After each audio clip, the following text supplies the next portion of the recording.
Good afternoon. My name's John Gilkison, and I'm doing this short video on a book we're working on, which we've given the title of Tikopia IV. So a little bit of background here. Tikopia is an island in the Pacific where the islanders have lived for hundreds and hundreds of years, possibly even 1,000 or more. I'd have to look that up, but they've had to been very careful over the centuries to limit their population, limit the kind of crops they introduce. Can have invasive crops that take over. For example, at one point, pigs got introduced and they had to get rid of them because they were so destructive. So Tikopia is simply a symbol or a metaphor, if you will, for what you could call a sustainable society. So that's the title I gave her book, and it's a science fiction story about humanity traveling to a planet that orbits one of the nearer stars, Tau Ceti, and it's they have a giant ark, which is like a space station, only much, much bigger. And I have a drawing here I'm going to show you so you get an idea.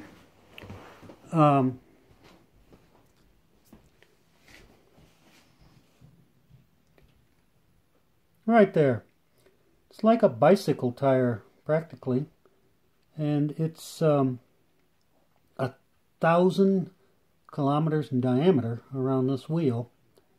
And right over here you can see a cross-section of the wheel, so it's like a bicycle tire. And it's 50 kilometers across, and it has some 30-mile high sidewalls on it.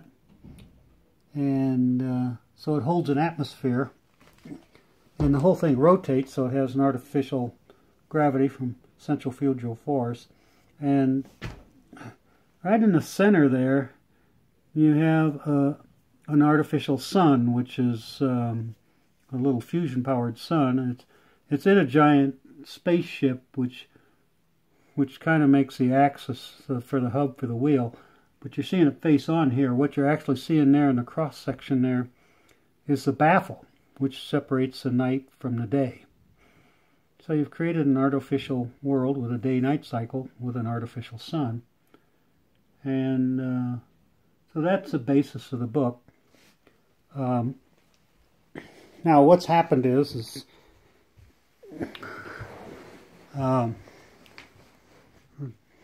life on planet Earth is dying out due to climate change and pollution and overpopulation and so forth, and we have this giant what we call Taurus arc in the book, and orbiting in space above, and they've declared their independence from Earth and stopped shipping power down to the planet, and they've hooked up antimatter drive units to all around the rim of the ship, and they've, after a few hundred years of collating materials and everything else, they push it out of orbit towards the star Tau Ceti, and it's 8 million miles an hour is the speed that they're traveling, and it's going to take them 1,000 years to get there. And there's 250,000 people on board, so it's a generation ship, if you will. And so the whole book's about how they contrive to regulate a society that's sustainable over the long haul and won't overpopulate, won't use up all the resources, and they won't self-destruct. And then they finally get to the new world and go into orbit and explore the new planet. The way the book works is you have a journalist Her name's Ida Tarbell, named after a famous journalist in history. And she's just interviewing a bunch of experts on board the ship. And what they're doing is explaining what happened. She's writing a series of exposés, and what they're trying to do is explain to the people on board the ship what happened on Earth that caused the people of planet Earth to self-destruct and go extinct, and the reasons for all the rules they have on board the ship. So that's the basis of the book, and I don't want to give away the ending or anything else. So what I can tell you is that I have one more chapter to write, and that it's really coming together. We're getting it past a tipping point. We need some artwork for it, and I need to write an acknowledgments page, and my wife's going to go through the whole thing and start working on maybe breaking up some of the larger paragraphs and working on the dialogue, which is a weak point of mine about how to construct dialogue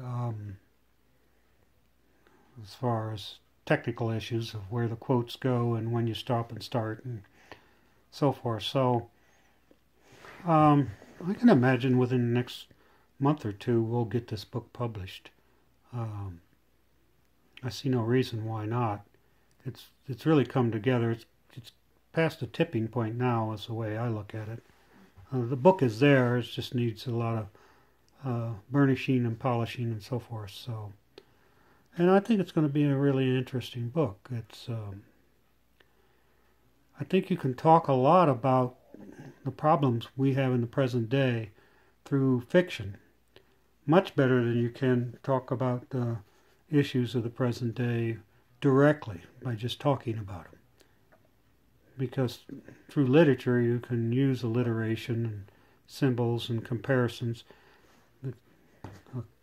A situation or a character in the book can be compared to the past, and you have this juxtaposition of people and places and things that you just can't work in just a straight up piece of nonfiction. So, and the really strange thing about the book is it's something I thought about in the 1980s and 1990s, and I finally sat down to write it in the year 2003.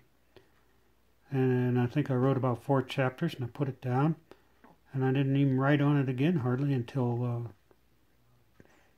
2012.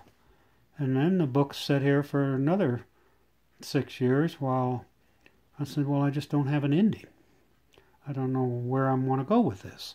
And then over the last couple of years I've said, well, I do know where I want to go with this. And then we just published a book recently called Driving on the Moon by John A. Gilkison and Philip R. Knox, which is a collection of my blogs at EV World. And that whole experience of publishing a book and all the steps you have to go through to get a book published and so forth really encouraged me to go ahead and finish this science fiction novel, which I had 90% done. It's just sitting there. And so I had to go back through it and polish it up a bit because few of the ideas were antiquated in it, but other than that, it really stood the test of time, I thought. I was quite amazed at how well some of the ideas I had 10, 15 years ago have stood up. And that's very encouraging if you're going to publish a book. If you write something down, you look at it 10, 15 years from now, and you're saying, this is still good, then that's a very encouraging sign. So, anyway, I'm going to leave it there. Tikopia IV. It's going to be by John Gilkison. It's going to be a 15-chapter book. It'll end up being on sale for sale at Amazon.com, and it'll probably run around 250 to 300 pages. And one of the things we're going to have to work out is some artwork for it. We need artwork for the cover page, and we need some black and white drawings for the interior of the book, 2 or 3, which we don't have yet. And so, like I say, I think a month, maybe at the outside, two more months we'll have this book published. So I'm going to let it go there. Signing out, John A. Gilkison from Tikopia IV. Bye-bye, everybody.